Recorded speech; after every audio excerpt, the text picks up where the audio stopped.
लेकिन 51 सीटों पर कांग्रेस बढ़त बनाए हुए। अशोक गहलोत सुन रहे हैं। अभी है क्या उम्मीद आपको? नहीं, देखिए उम्मीद तो कल मैंने बताई था आपको कि जीत रही कांग्रेस।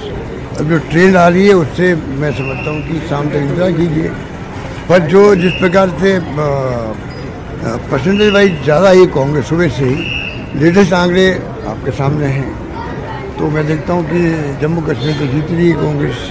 नाराजगी कहीं ना कहीं रिजल्ट ये बातें सब शाम को रात को पार्टी हाईकमान पूरी तरह एनालिसिस करेगी। उसके बाद में सामने आया कि भाई क्या जीत क्या हार हुई है और क्यों हुई है, उस बात। जयराम रमेश ने कहा है सर कि मालूम है, जयराम रमेश जी ने कहा तो उन्होंने सोच समझ के कहा वहाँ पर। देखते हैं उसको क्या स्थिति बनती है।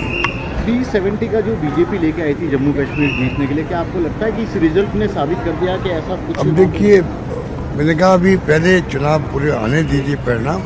शाम तक पार्टी हाईकमान, वहाँ के हमारे एक्सपर्ट जो इंचार्जेज हैं वहाँ जम्मू कश्मीर के हरियाणा के अंदर, वो सब विश्लेषण करेंगे मान लो।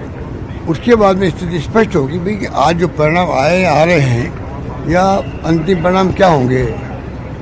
उसके बाद विस्तृत होगा भाई कि क्या स्थिति बनेगी। सर एग्जिट पोल की जहाँ तक बात की जाए, अब क्योंकि हरियाणा की जो परिणाम है, जो अब तक के परिणाम आए, एग्जिट पोल तो 6-7 थे, सभी ने एक तरफ बताई जीत कांग्रेस की। लेकिन अब जो चीजें सामने आ रही है धीरे धीरे शाम तक मालूम पड़ेगा। जो हमारे एक्सपर्ट बैठे हुए दिल्ली में, वो नज़र रखे हुए हैं।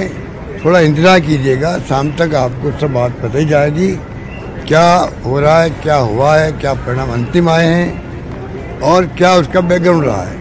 तमाम बातें जयराम रमेश ने ट्वीट किया है, मालूम है, कह दिया आपने, क्वेश्चन किया है, बता दिया इन्होंने, वो मुझे मालूम है उन्होंने किया है। तो शाम तक इंतजार कीजिए आप लोग। ये लग रहा है रुझानों से कि 1-2 कास्ट के दम पर भी कोई पार्टी नहीं जा सकती, सबको साथ लेकर चलना पड़ता है आमतौर पर। आप भी इसके पैरोकार रहे हैं कि सभी को साथ लेकर चलना पड़ता है, ऐसा लग रहा है रुझानों से। शाम को बताएंगे आपको विश्लेषण, अभी आप जल्दबाजी नहीं कीजिएगा, थोड़ा रुकिएगा। गहलोत साहब, आपका बयान आया था सर्कस वाला, उसके काउंटर में कल भजनलाल जी का भी एक बयान आया है कि सर्कस तो आपकी सरकार करती है। अब वो तो देखिए जनता फैसला करती है कि किसके वक्त में क्या चल रहा था। मैंने अपनी भावना बताई है, मुख्यमंत्री भजनलाल जी खुद के इंटरेस्ट में बताई है, रुचि उनके लिए कहना चाहिए कि उनके इंटरेस्ट में बताई मैंने। क्योंकि जिस प्रकार के खाली दौरे हो रहे हैं, अप डाउन करें दिल्ली से जयपुर तक, और जनता में फर्स्ट इम्प्रेशन ठीक नहीं गया है गवर्नेंस का, इस सरकार का। और गांव-गांव में चर्चा क्यों होती कांग्रेस की?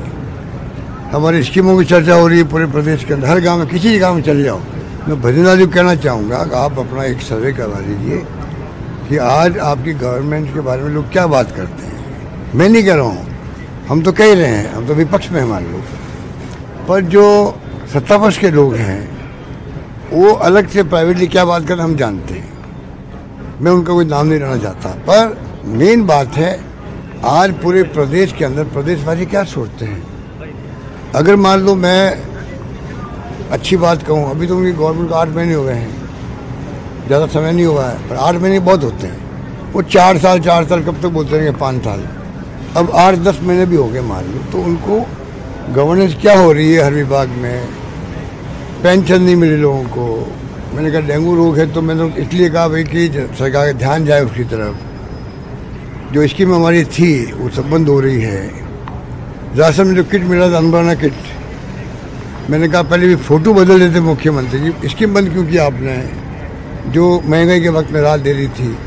तो आप अगर विश्लेषण करेंगे, हर स्कीम जो है, हर स्कीम या तो बंद कर रहे हैं या उसको डाइल्यूट कर रहे हैं। और मैंने जो कुछ भी स्टेटमेंट दिया, मेरी कोई दुर्भावना नहीं थी, मैं खाली मुख्यमंत्री के इंटरेस्ट में दिया। सरकार नई बनी है, कल 2 साल कह रहे थे सरकार इनको 5 साल चलानी है। तो जो ऐसी स्थिति है तो हमारा फर्ज बनता है कि हम वो बात कहें जो सरकार को मजबूती प्रदान भी करे। हमारी कोई दुर्भावना नहीं है और सच्चाई बताएं उनको। उससे 2 फायदे हैं, सरकारी गवर्नेंस अच्छी होती है